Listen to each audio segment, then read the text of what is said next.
पर भाग्यशाली हो आप जो 72 साल बाद ये जो सावन का महीना आया है, सोमवार से सोमवार तक का, कहते हैं इस सावन में जो सोमवार से सोमवार तक का सावन रहता है, सोमवार से शुरू सोमवार से विराम, अगर आपके घर में रुद्राक्ष है, आप रुद्राक्ष धारण करते हो या रुद्राक्ष अपने घर में रखते हो, तो उस रुद्राक्ष को छोटी सी कटोरी में रखकर या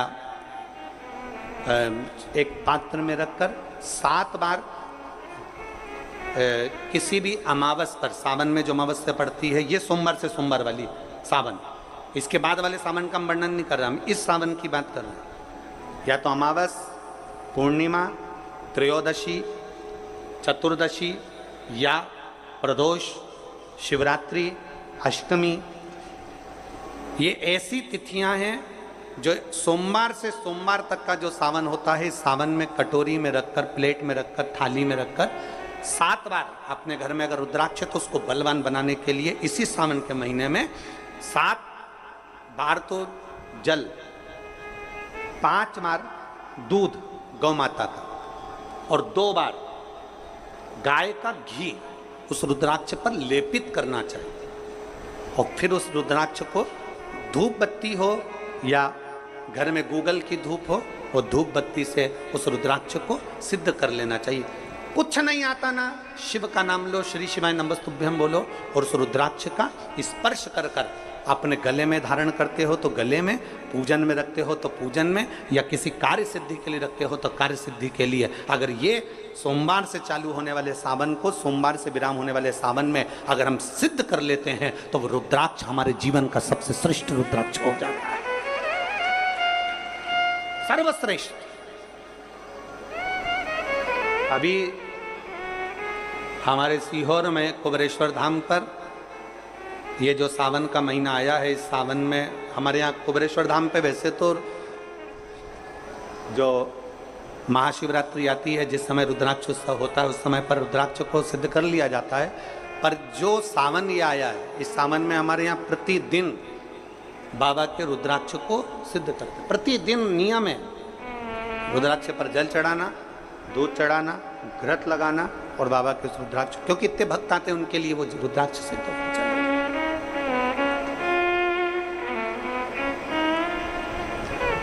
इसी सावन में 4 मुखी 3 रुद्राक्ष, कितने? 4 मुखी कितने? 3।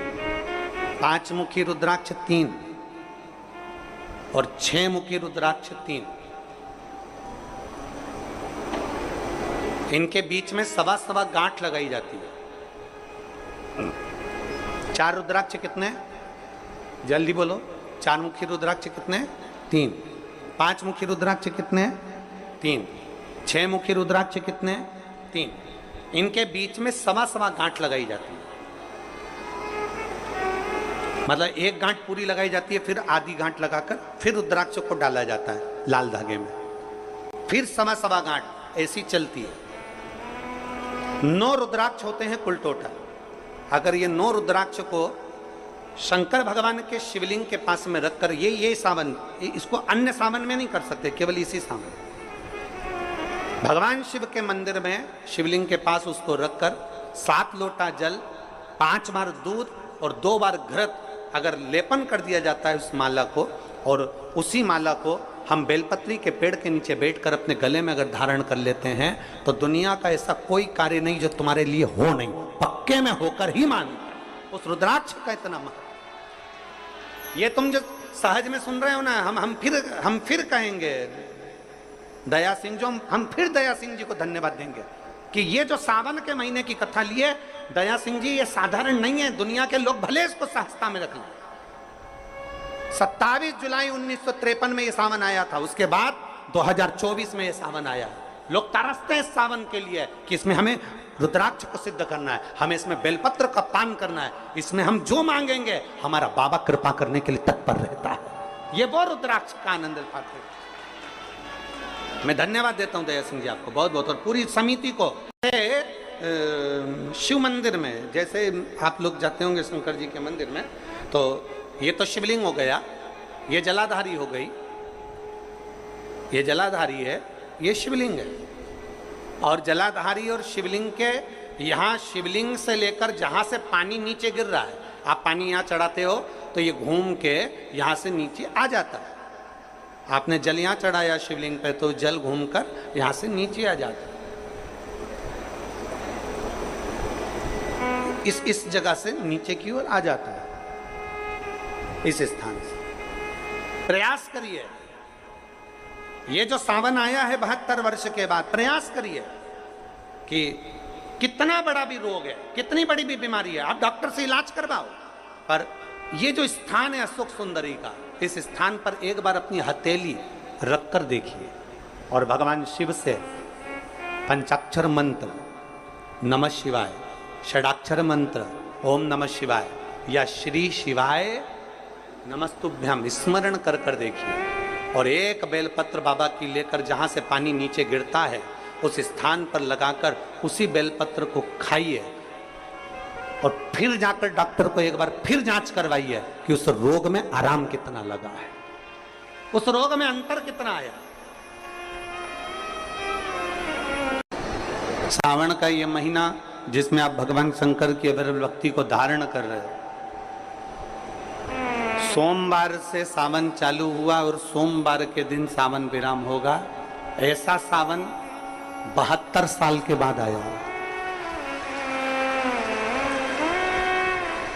27 जुलाई 1953 में ऐसा सावन पड़ा था। कितनी तारीख को? जम के बोलो जरा। 27 जुलाई 1953 में ऐसा सावन पड़ा था, जो सावन सोमवार से चालू हुआ था और सावन सोमवार के दिन विराम हुआ था। 72 साल के बाद ऐसा सावन आया है जिसका योग आज है। 27 जुलाई 1953 में ऐसा सावन आया था। अब जरा किस्मत देखिए, आपका भाग्य देखिए रे छत्तीसगढ़ वालों, नजर उतरवा लेना आप कि 72 साल बाद ऐसा सावन आया जो सोमवार से चालू हुआ, सोमवार को विराम हो रहा है।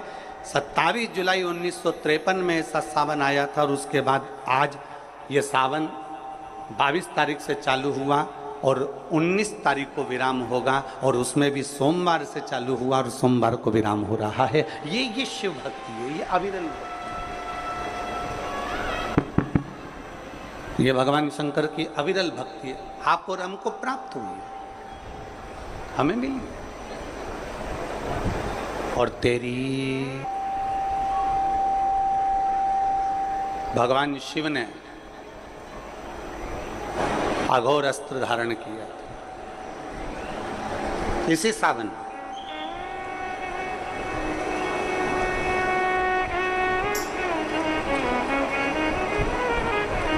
एक त्रिपुरासुर असुर हो गया, 3 पुरियों का निर्माण कर कर वो निवास कर रहा है।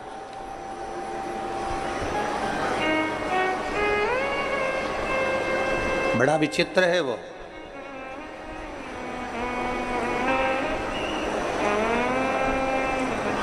बहुत सावन आते हैं, सारे सावन आते हैं, हर वर्ष सावन का महीना आता है, हर वर्ष श्रावण का सोमवार भी आता है, हर वर्ष प्रदोष भी आती है, हर वर्ष शिवरात्रि भी आती है सावन की, हर वर्ष अष्टमी भी आती है, छठ भी आती है, सब तिथियां आती हैं।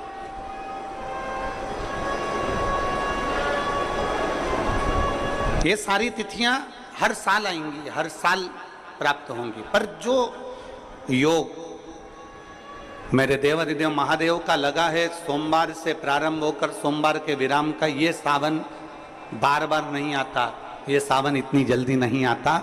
जो 72 वर्ष के बाद 27 जुलाई से 1953 के बाद में आज योग लगा, जो 22 जुलाई 2024 में प्रारंभ हुआ। बहुत ना जाने कितने कितने कितना कितना साधना तप असुर का वध कर दूं, पर नहीं मर। ब्रह्मदेव ने विचार करा कि त्रिपुरासुर का वध कर दूं, नहीं मर। आखिरी में खबर गई भगवान देवाधिदेव महादेव के पास। भगवान शिव जी के पास। भगवान देवादिदेव महादेव, मेरे महाकाल राजा, मेरे कालाधिपति, मेरे ओमकारेश्वर, मेरे विश्वनाथ, मेरे परली वैद्यनाथ, मेरे वैद्यनाथ ओगरदानी, मेरे केदारेश्वर, भगवान शिव विराजमान थे, नेत्रबंद थे भगवान शिव। और सबने, सारे देवताओं ने जाकर भगवान शिव से विनय करी, निवेदन कर, भगवान देवादिदेव महादेव से निवेदन कर। और जब भगवान शंकर से निवेदन किया, भगवान शिव से विनती करी, भगवान शंकर से बारंबार जब प्रार्थना करिए, भगवान शिव से बार बार विनय किया गया, तब भगवान शंकर ने नेत्र खोले और भगवान शिव नेत्र खोलकर पूछे, ऐसा क्या हो गया जो आपको आना? ये 33 कोटि देवता, ये सारे देव आज मेरे पास में, कारण क्या बन गया? कौन सा कारण? यदि आपसे कोई पूछे कि भगवान शंकर के गले में बासुकी नाग आया, भगवान शंकर के हाथ में त्रिशूल आया, भगवान शंकर के मस्तक पर गंगा आई, भगवान शंकर के मस्तक पर त्रिपुंड आया, भगवान शंकर के नेत्र 2 थे 3 हुए, त्रिनेत्रीधारी कहलाए, त्रिपुंडधारी कहलाए, भगवान शंकर के पास बेलपत्र आई, कोई तुमसे कहे कि शिवजी के गले में रुद्राक्ष आया, भगवान देवादिदेव महादेव के पास रुद्राक्ष आया, कोई तुमसे पूछ ले कि यह रुद्राक्ष का प्रागट्य कब का है, रुद्राक्ष का जन्म कब हुआ,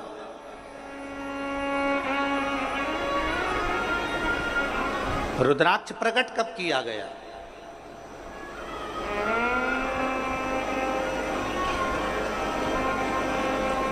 अब जरा बहुत हमसे भी कई लोग पूछते हैं, जितने लोग संसार का क्या हो जाता है कि रुद्राक्ष का जल अमृत के तुल्य हो जाता है और कैंसर जैसा रोग भी समाप्त हो जाता है।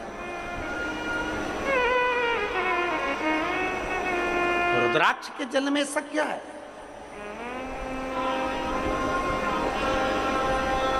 एक माने पत्र में लिखा है कि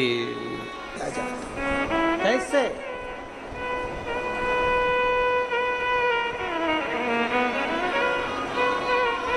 शिव कथा कर रही है, भगवान शंकर का संवाद कर रहा है,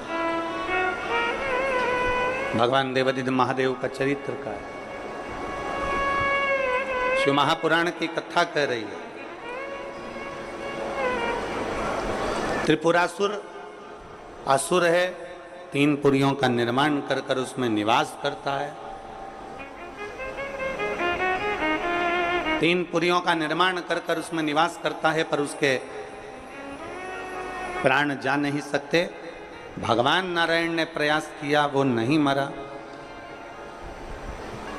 प्राण नहीं छूटे।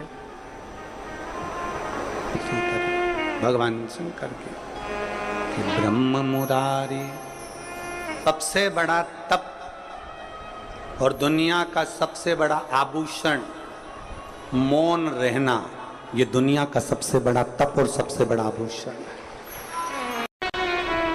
हम भगवान शिव को किस तरह से रिझा सकते? और फिर निवेदन करूंगा, जितनी सरलता से, जितनी सहजता से आप शिव को रिझाओगे, उतनी सरलता से शिव रिझता है, उतनी सरल।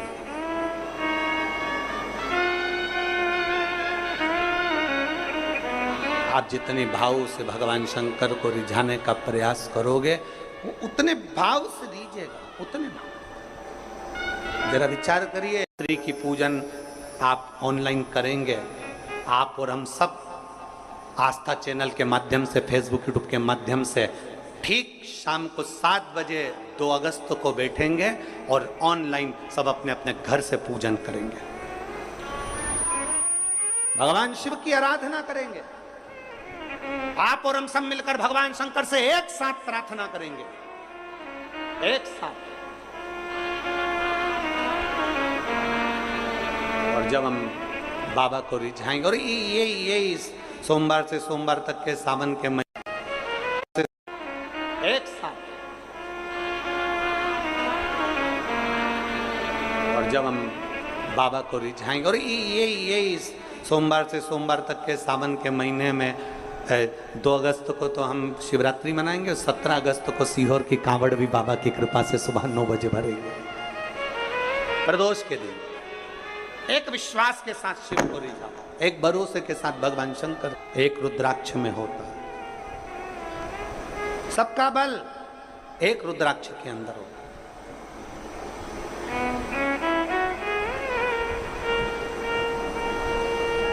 कई जगह पर रुद्राक्ष पर रिसर्च किया जा रहा है। वो 2 कंपनी का नाम तो हमको स्मरण में था, मुंबई की, और 1-2 कंपनी काशी की हमारे स्मरण में, पर नाम याद नहीं आ रहा। कई जगह पर रुद्राक्ष पर रिसर्च चल रहा है कि आखिर रुद्राक्ष में ऐसा क्या होता है कि तांबे के कलश में गलाया और उसका पानी शिव जी को चढ़ाकर आचमन किया तो फल मिल जाता है, रोग मुक्ति हो जाती है, श्रेष्ठता हो जाती है। कोई बाच रहा है तो वो शिव ही बाच रहा है, इसमें कोई प्रदीप मिश्रा या कोई अन्य महाराज नहीं बाच सकता, बाचने वाला शंकर है। कथा सुन रहा है तो आप नहीं सुन सकते, आप ये 3 घंटा एक जैसे आसन लगा के कहाँ बैठ सकते हो? तुम आधा घंटा कहीं नहीं बैठो, तुम फिल्म देखने जाओ टाकीज में और एक जैसी बस यूं बैठी बैठी रहो, 25 बार तो मूंगफली चबा जाओ, 2-4 बार आइसक्रीम खा जाओ, उतनी देर में भी तुम कहीं सीट पीछे आगे नीचे ऊंचे मर्जी पड़ी। आधे 2 घंटे की फिल्म में 15 मिनट का इंटरवल, फिर चले गए, फिर घूम आए, फिर बैठ गए। अब यहाँ तो तुम्हारे को 1 बजे कथा है, 4 बजे तक, कितनी बजे आके बैठते हो? 10 बजे सवेरे, 9 बजे सवेरे यहाँ आके बैठ जाते हो। अब 9 बजे से पानी की बोतल साथ में, थोड़ा बहुत सामान अपने साथ में, और बच्चे आए हैं तो फिर उनका भी सामान साथ में, तो फिर 10 बजे से एक जैसे बैठे, और 4 बजे कथा छूटेगी, सब अपने अपने घर जाते जाते 5 बज जाए, 5:30 बज जाए, कोई 6 बज जाए। समय जरा देखिए कि तुमने शिव को कितना दिया, शंकर को कितना समर्पित किया। नर्मदा पुराण कहती है कि जिस नगर में, जिस कॉलोनी में, जिस सोसाइटी में, जिस मोहल्ले में, जिस क्षेत्र में शंकर का शिवलिंग रहता है, शंकर का मंदिर रहता है, वहां कभी अकाल नहीं पड़ता है, वहां शिव संभाल ले।